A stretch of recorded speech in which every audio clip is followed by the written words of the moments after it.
Romans 8:19 supports what we are just discussing. Ìwé Róòmù orí kẹjọ ẹsẹ̀ kọkànlélógún. Romans 8:19.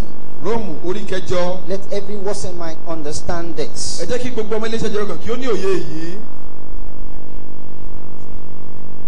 Yes. The creation wait in anger. Yes. Wait in eager yes. expectation for the sons of God to be revealed. The creations, they are waiting in eager expectation. Yes. But the creation was subjected to frustration, not by its own choice. Not by our. No, many people, they found they were born under Ogun. We were watching a program yesterday or 2 days ago. And the person came from Ogun family, and that's all he knew. That's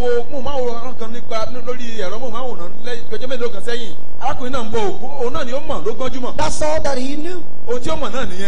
And when he's doing his incantation, that's all that he knew. And that's all that he believes that there is.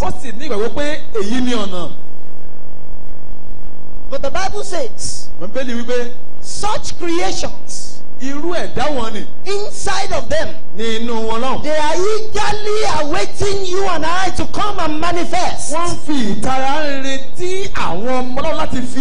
waiting for us to come and manifest. They are waiting for us to come and manifest. So we must count them as qualified people to hear the word of the Lord. For the earnest expectation of creations eagerly waits for the revealing of the sons of God.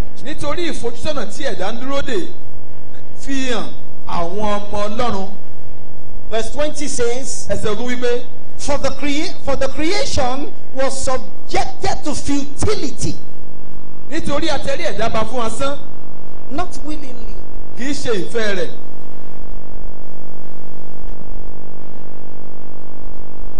There are senators who are crying in their cubicles.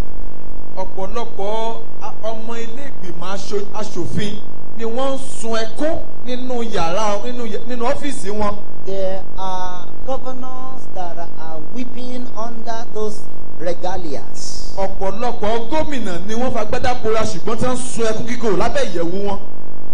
Waiting eagerly for a soul winner to come and give them the light.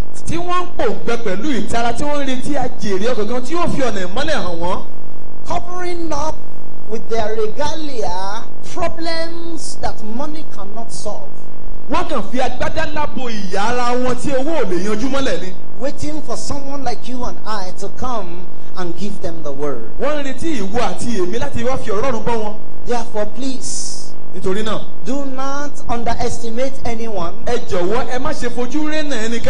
us not write off anyone. Let us count them as citizens who are waiting for our manifestation.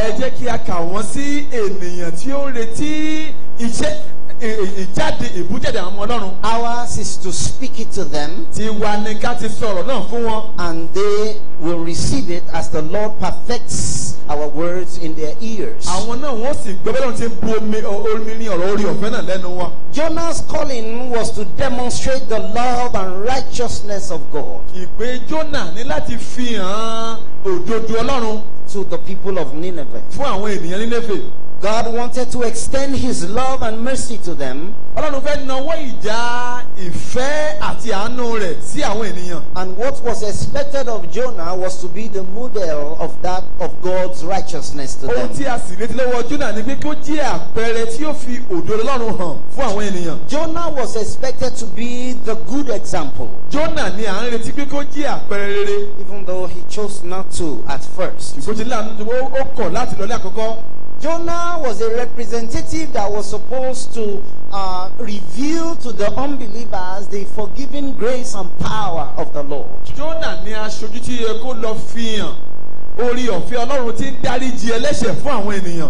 and I are carriers of the forgiving grace of God.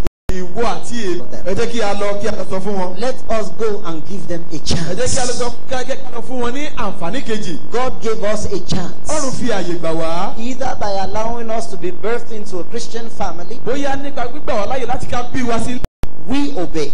Mo lè wá rí i dájúdájú pé ó yóò jẹ́ àǹfààní fún àwọn ọmọ onílùú bí àwa ikọ̀ Ọlọ́run bí a bá gbọ́ràn sí àṣẹ Ọlọ́run. If we do not go to serve them with the gospel, Tí a kò bá lọ láti lọ fi ìrere bọ́ wọn, then they may be destroyed.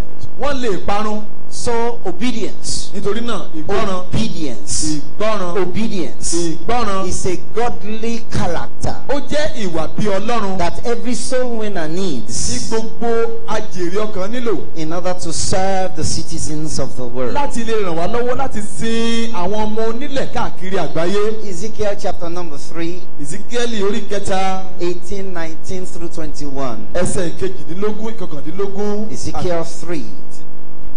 Orí kẹta. Son of man, I've made you a watchman for the house of Israel. We are watchmen. Every one of us is a watchman for the people around us. Yes. So hear the word I speak and give them warning from me. Go and give them warning for me. When I say to a wicked man, When I say to the wicked man, you Àwọn ènìyàn wọ̀nyí burú. fine, they are wicked. A ti gbà bẹ́ẹ̀ wọ́n burú.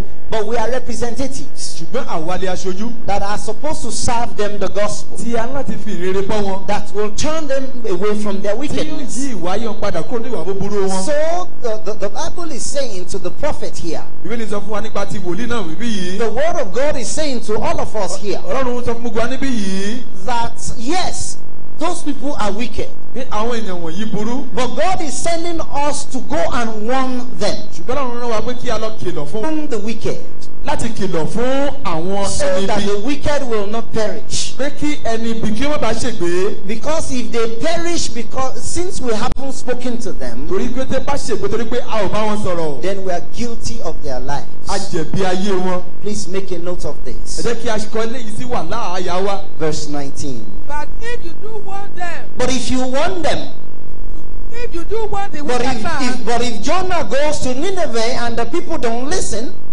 and he does not turn from his wickedness okay, or from his evil ways, you have done your you will part. die for his sin, but you will have saved yourself. He will die, but you will have saved yourself. Ọmọ ènìyàn, mo ti fi ìwọ ṣe olùṣọ́ fún ilé Ísírẹ́lì. Nítorí náà, gbọ́ ọ̀rọ̀ lé ẹnu mi sì kìlọ̀ fún wọn láti ọ̀dọ̀ mi wá. Nígbà tí èmi wí fún ènìyàn búburú pé ìwọ ó kú ní tòótọ́ tí ìwọ sì kìlọ̀ fún un.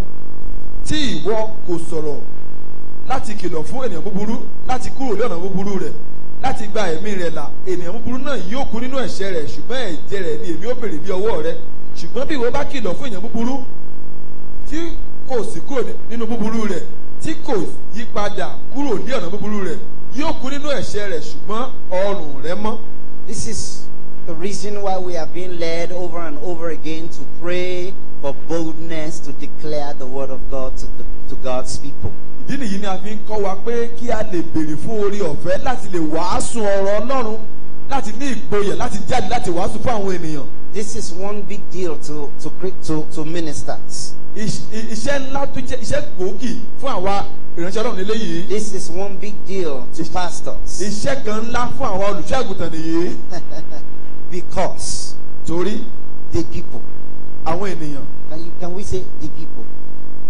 The Àwọn people. ènìyàn. The people. Àwọn ènìyàn.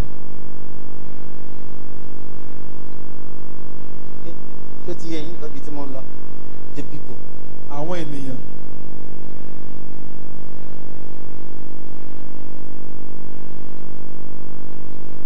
But God is saying, Ọlọ́run wí pé warn them, no matter what. Warn them.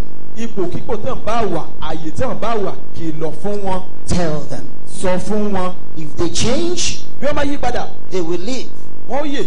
If they don't change, Bí wọ́n bá sì kọ̀ they will die. wọ́n kú. But if they change because we warn them, Ṣùgbọ́n tí wọ́n bá yí padà torí pé a kìlọ̀ fún wọn we are free.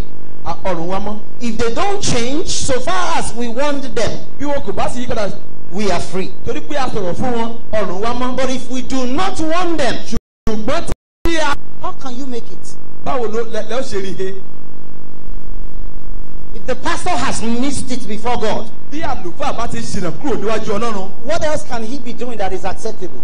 ohun wo ló lè ṣe tí yóò ṣe tẹ́wọ́gbà mọ́. And if his service is not acceptable, bí iṣẹ́ ìsìn rẹ̀ kò bá ṣe tẹ́wọ́gbà. how can the people make it? báwo ni àwọn èèyàn ṣe dẹni ìbùkún. This is why, please stop throwing stones at us. ẹ dẹ́kun láti máa sọ òkò sí You wa. better pray for us ẹ jẹ́ gbàdúrà fún wa. so we can do right. kí a lè ṣe ohun tí ó tọ́. Because only when we do right àfi ìgbà tí a bá ṣe ohun tó tọ́. can you be right. ló ṣe lè pé yín lọ́ ṣe ohun tó tọ́. So we are interdependent. a ò lè dúró fún ara wa. We are interdependent. Oh. a ò lè dá dúró àfi tá a bá dúró lórí ara wa ká ran ara wa lọ́wọ́. Do not discourage your pastor from telling the truth. ọ̀tún ní wẹ òsì kó sì wẹ ọ̀tún ẹ má ṣe mú kí àárẹ̀ kí ó mú olùṣègùn yín láti máa bá yín sọ òótọ́. If he doesn't tell you the truth, you are already done. You are dead. You're gone. bí kò bá bá yín sọ òótọ́ ẹ ti di òkú ẹ ti lọ jìnnàjìnnà. May God save each and every one of kí us. Ọlọ́run kí ó gbà wá lórúkọ Jésù. So I say, obedience. If we continue to read it, it's the same sense tí a bá that the bẹ̀rẹ̀ sí ní scripture is kà á. saying. Again, when a righteous man turns from his When a righteousness righteous man turns from his and righteousness does evil, and commits iniquity, and I put a stumbling block before him, he will die. he would die. Since you did not warn him, Since you didn't tell him, he will die for his sin. he would die for his sin. The righteous thing he did will not be remembered. I won't remember any And I will righteousness. hold you accountable for his blood. You know, if Paul said, brethren, pray for us, ohun tí mo rí wí ni pé ẹ̀yin ará ẹ gbàdúrà fún wa ní it's Paul a wí. serious statement. ó jẹ́ ọ̀rọ̀ tí ó le. I see a picture here mo rí àwòrán kan ní yìí. of righteous people. àwọn ẹni olódodo. But somehow something is happening in their life now. They're turning to wickedness. tàbí òmíràn wọ́n di ẹni búburú. But because they have been righteous for these many years, nítorí pé wọ́n ti jẹ́ ẹni òdodo fún ọ̀pọ̀lọpọ̀ ọdún. now we don't know how to tell them, this one is wrong. Go. a ò sì mọ̀ láti gbé kalẹ̀ pé ohun tí ẹ̀ ń ṣe yòókù díẹ̀ káàtó sí rí yín báyìí tẹ́lẹ̀. If that church member had been a stubborn church member from day one, bí ọmọ ìjọ nìbá ti jẹ́ orí gbogbo láti ìpìlẹ̀ wá. it's easy for us to correct them. ó rọ̀ wá lọ́rùn láti sọ pé báyìí ló ṣe máa ń ṣe. But if they had been nice people from day ṣùgbọ́n wọ́n one, ti jẹ́ ẹni ire tẹ́lẹ̀. it's tougher for us to yóò condemn ní them. wàhálà láti máa tọ́ wọn. I'm telling you what is happening in the heart of priests. mo ń sọ ohun tí ó ń ṣẹlẹ̀ ní ọkàn àlùfáà. And the Bible says, if we don't correct them, bíbélì sì wípé bí a kò bá kọ́ yín. because they are Mr. and Mrs. Nice, torí pé wọ́n jẹ́ ìyá ààfin àti bàbá ààfin ẹni ire. that we're in trouble. a wà nínú ewu àti bèbí léèrè. Every trouble that we have entered into, gbogbo ogun wàhálà tí a ti wọ̀. either because of ignorance or ìyá disobedience, nítorí àìmọ̀kan tàbí àìgbọ́ràn. may the Lord draw us out of it in kọ́lọ́run kí ó Jesus' yọ wá name. lórúkọ Jésù. àmín. Let's move forward because ẹ of jẹ́ kí a our tẹ̀sán time. torí àkókò wa. So make a record of it. Obedience is an example that we soul winners should exhibit ẹ̀kọ́ sílẹ̀ ìgbọ́ràn pípé ni àpẹẹrẹ ìwà bí Ọlọ́run tí a jìrì ọkàn nílò láti fi hàn. in serving citizens. sísin àwọn ọmọ ìlú. Love for others is another character ìfẹ́ ẹlòmíràn ní àmúyẹ̀kejì that we can exhibit tí a lè fi hàn. so that citizens can be served right. kí a lè sin àwọn ọmọ ìlú. 1 Corinthians 13, Kọ́ríńtì kejì orí kẹtàlá 4 through 7. ẹsẹ̀ ìkẹrin sí ìkeje. Love is patient. Love is patient. Love is kind. So, one of our sisters came to ask a question here that I have been preaching to this woman who's a Muslim, and the husband is a Christian, or maybe vice versa, but that woman hasn't changed yet. What am I supposed to do? The love in your heart for that woman to be saved will cause you to continue to pray for her as an agent, as a representative of God who wants a change in her life. You will never give up over her. bí ìbéèrè tí arábìnrin wa kan béèrè pé arákùnrin kan pé ó kù díẹ̀ káàtó pẹ̀lú bóun ṣe ń wàásù sí ṣùgbọ́n kò yí padà. bí a bá fẹ́ fi hàn gẹ́gẹ́ bí ajèrè ọkàn a gbọ́dọ̀ mú sùúrù kí ìfẹ́ náà kí ó máa bá a sọ̀rọ̀ nínú ọkàn wa ní lemọ́lemọ́. Yes. It does not envy. Love doesn't envy. It does not boast. Doesn't boast. It is not proud. It is not rude. It is not self-seeking. It is not easily angered. I think love, apart from possible ignorance of Jonah not knowing that the gospel should be for all, I think selfishness also might be the problem that Jonah has. We'll come to it when we're talking about selflessness, because this scripture is talking about love and saying love is not selfish, does not seek self alone. Yes, It is not easily angered.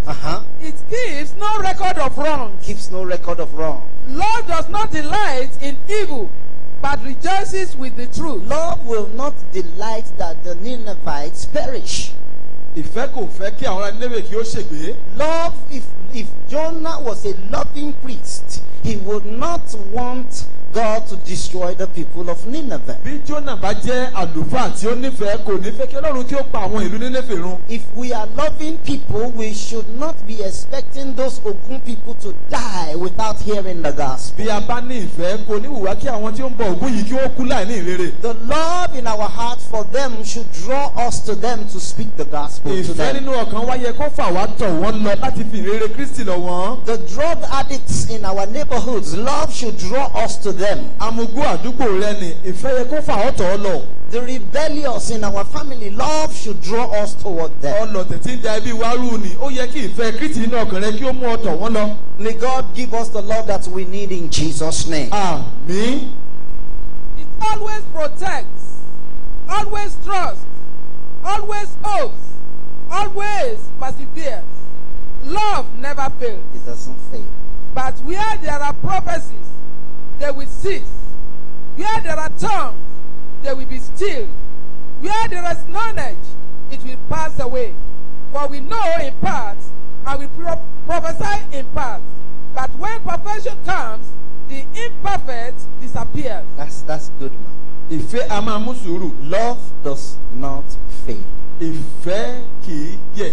Love is a character that you and I should exemplify Ìfẹ́ jẹ́ ìwà tí ó yẹ kí ìwọ àti èmi kí a fi àpẹẹrẹ to lélẹ̀. the citizens around us. Fún àwọn ọmọ ìlú tí ń gbé àyíká wa. When they see us as loving people, Tí bá wá rí wa gẹ́gẹ́ bí ẹni tí ó kọ́ni máa tí ó ní ìfẹ́. they will be interested in the Jesus that lives in Inú wọn us. yóò dùn sí Jésù tí ó ń gbé inú wa. Now, another character that I believe we should exhibit to the citizens around Àwọn us ìwà tí ó kù tí ó yẹ ká fi hàn fún àwọn èèyàn àyíká wa. is selflessness, O ní ìfẹ́ àìmọ̀tara ẹni nìkan. concern for others. Níní ìmọ̀lára fún ẹlòmíràn. These are godly examples Àwọn wọ̀nyí ni àwọn ìwà bí Ọlọ́run that we should exhibit tí a ní láti fi hàn in serving the ní people. sísìn àwọn ènìyàn. Jonah was missing it. Jónà ń ṣì í. He was not only acting in Kì disobedience, í ṣe pé ó kàn ń ṣe àgbẹ̀rọ̀ sọ́lọ́run nìkan. he was not loving the people, Kò fẹ́ àwọn ènìyàn. and he was selfish. Ó sì jẹ́ tí ó mọ̀tara rẹ̀ The nìkan. gospel is only for us. Ṣé ìrírí jẹ́ fún àwa nìkan? Those ones don't deserve to hear the gospel. Àwọn ènìyàn ni wọn ò yẹ láti gbọ́ ìrírí. Let them die. Jẹ́ kí wọ́n kú. No. Kì í ṣe bẹ́ẹ̀. God so loved the world. Ọlọ́run fẹ́ gbogbo ènìyàn. God so loved the Ọlọ́run fẹ́ world. gbogbo ènìyàn. God so loved the Ọlọ́run fẹ́ gbogbo world. So the ènìyàn. same way he loves you and me Bí ó ti fẹ́ ìwọ àti èmi. is the same way he loves those other people that have not come to Bẹ́ẹ̀ ló Christ. fẹ́ àwọn tí ò tí ì wá ọ̀dọ̀ Kristi ni. So he's just using us as the representative Ó kàn fi wá ṣe aṣojú that we should go pé kí a lọ. and extend his love to them. Kí a nawọ́ ìjà ìfẹ́ rẹ̀ sí wọn. May God help us. Ọlọ́run kí ó ràn wá lọ́wọ́. Do you love the people that are yet to be Christians? Ǹjẹ́ o fẹ́ àwọn tí ó kù díẹ̀ kí ó di Kìrìsìtẹ́nì yìí? Do I care about the people that Ǹjẹ́ are o yet to kàn be mọ̀ lára Christians? nípa wọn rárá bóyá wọ́n ṣègbé? This is the question before us. Ìbéèrè tí ó wà níwájú wa ni eléyìí. I saw something in Philippians chapter 2, Mo rí òǹkà nínú ìwé Fílípì orí kejì verse 4. ẹsẹ̀ ìkẹrin. We should be fair-minded. A gbọ́dọ̀ jẹ́ ẹni ẹ̀rù. We should be Each of considerate. you should look not only to your own interest, Each of us should look not only to our own interests, but also to the interest of others. But we should be concerned about others. Tí olúkúlùkù yín kí má ṣe wo ohun ti rẹ̀ ṣùgbọ́n olúkúlùkù ohun ti ẹlòmíràn. We whose names have been written in the Lamb's Book of Life Àwa tí a ti kọ orúkọ wa sínú ìwé ìyè. should not only be enjoying the kingdom of Ẹ má God. kàn jẹ́ ká dí ànìkànjọ́gbọ́n tí ń jẹ́ àǹfààní ìjọba Ọlọ́run yìí. We should be concerned about other people A gbọ́dọ̀ jẹ́ kí ó kàn wá ṣé ẹlòmíràn ti rí oore ọ̀fẹ́ tí mo rí yìí. who have not enjoyed the grace that we are Àwọn tí enjoying. wọn ò tí ì jẹ àǹfààní ohun tí wọ́n ti ń jẹ. God loves everyone. Ọlọ́run fẹ́ gbogbo ènìyàn. God loves everyone. Ọlọ́run fẹ́ gbogbo ènìyàn. We saw in Jonah someone who didn't care. A rí nínú Jónà ẹnìkan tí ó jẹ́ aláìbìkítà.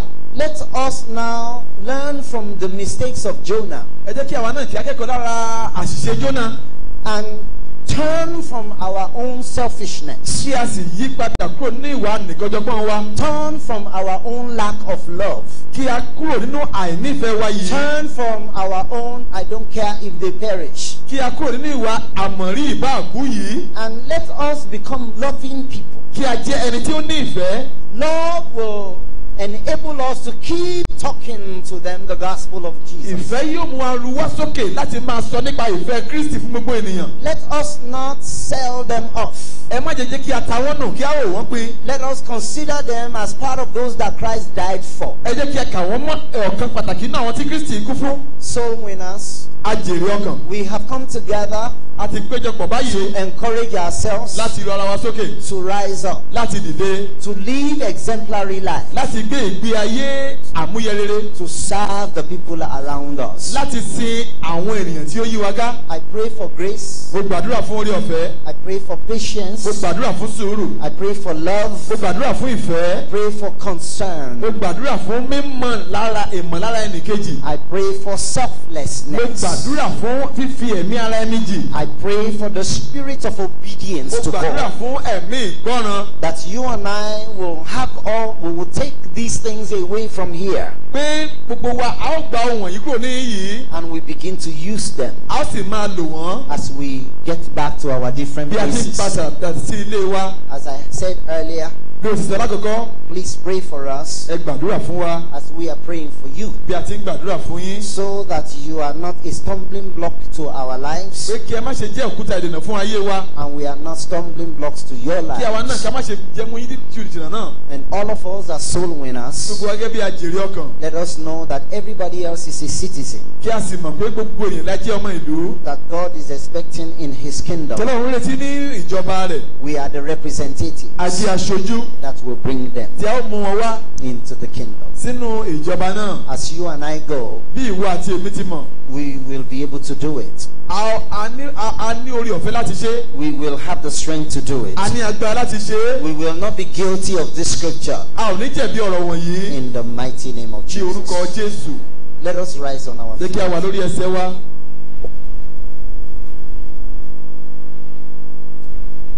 I know it has been a long day. Mo mọ̀ pé ó ti pẹ́. We may be tired a little bit, Ó ti lè rẹ̀ wá. but God is our strength. Fún Ọlọ́run ní agbára wa. All I'm asking is that we could not go through these rigorous teachings Ohun tí mo mọ̀ ni pé kò yẹ kí a gba inú ẹ̀kọ́ tí ó gbóná girigiri wọ̀nyí kọjá. and still miss it. Kí a sì ṣí bákan náà. You have allowed your body to labor. Ó ti fàyè gbà kí ara rẹ kí ó ṣiṣẹ́. You must get something out of O it. gbúdọ̀ rí ohun kan mú jáde níbẹ̀. You must get something O out. gbúdọ̀ rí ohun kan dì mú. Please, we are going to pray. A ní láti gbàdúrà. Father, Bàbá, the grace I need orí ọ̀fẹ́ tí mo nílò to be a good representative, láti jẹ́ aṣojú rere, to be a caring representative, láti jẹ́ aṣojú tí ó ní ìmọ̀lára, to be a loving representative. láti jẹ́ aṣojú tí ó nífẹ̀ẹ́. Give it to me. Yọ̀ǹda rẹ̀ fún mi. Don't forget Ẹ má ṣe gbàgbé how much suffering Jonah had to go through ọ̀pọ̀lọpọ̀ ìfìyàjẹ tí Jónà tí ó ti faradà because he was disobedient, torí pé ó ṣe àìgbọ́ràn, because he was not loving, torí pé kò ní ìfẹ́, because he didn't care, torí pé ó ló tó ya àmọ̀rí ìbáàkú. because he wanted others to die. Ó fẹ́ kí ẹlòmíràn kí ó ṣègbé. He was the one who suffered. Òun ni ó jẹ́ bẹ́ẹ̀.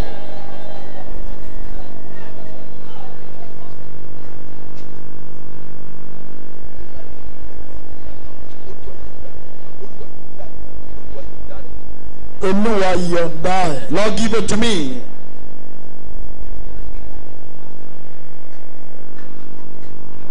A nílò ìgbọ́ràn. We need to be obedient. Ìfẹ́ àti kí a má mọ̀ ti ara wa nìkan ká lè ní ìmọ̀lára fún ẹlòmíràn.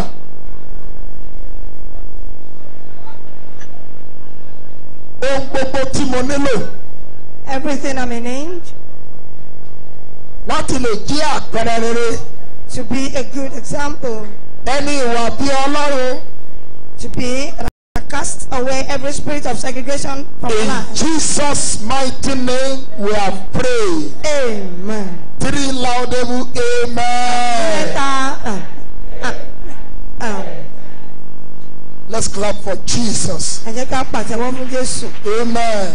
Amen. Please, you can have your seat. Ẹ jẹ́ ká jókòó. That was a wonderful time of teaching.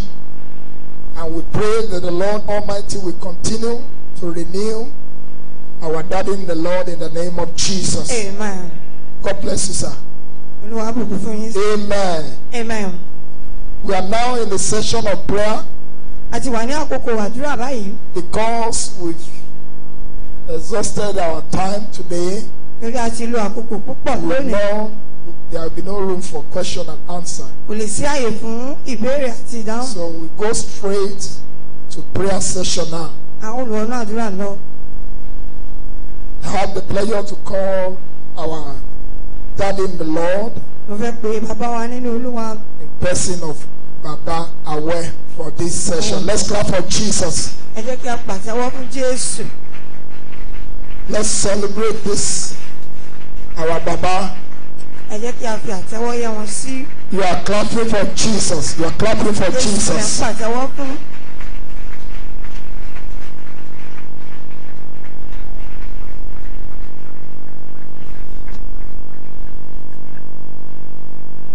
Praise the Lord. Praise the Lord. Hallelujah.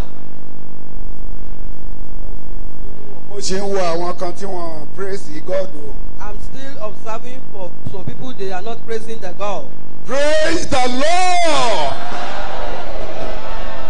Amen. Lórúkọ Jésù kò ní rẹ̀ wá. In Jesus' name we shall not get tired. Ohun tí wọ́n ní ká gbàdúrà lé lórí níṣẹ́jú tí mo wà yìí ní Nàìjíríà. What we are to pray upon is Nigeria. Ṣùgbọ́n But àkókò tí ó takò wá o. our time is against us. Ó ṣeé ṣe kó jẹ́ ìkókó mẹ́ta péré la ó lè gbà lórí ọ̀rọ̀ Nàìjíríà. Maybe we are going to pray just 3 points on Nigeria. Àkókò tí Ọlọ́run bá tún ṣí àyè sílẹ̀, Nàìjíríà nídìí àdúrà. And if God permits us again, because Nigeria, this country needs prayer.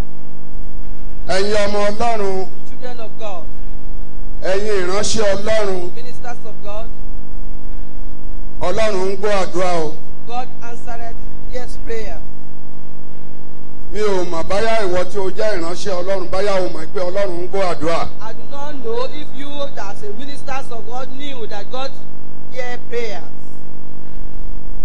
Tí ẹ bá ti mọ̀ pé Ọlọ́run ń gbọ́ àdúrà, And if you know that God answer prayers, ẹ jẹ́ ká gbàdúrà forílẹ̀-èdè. let us pray for this country.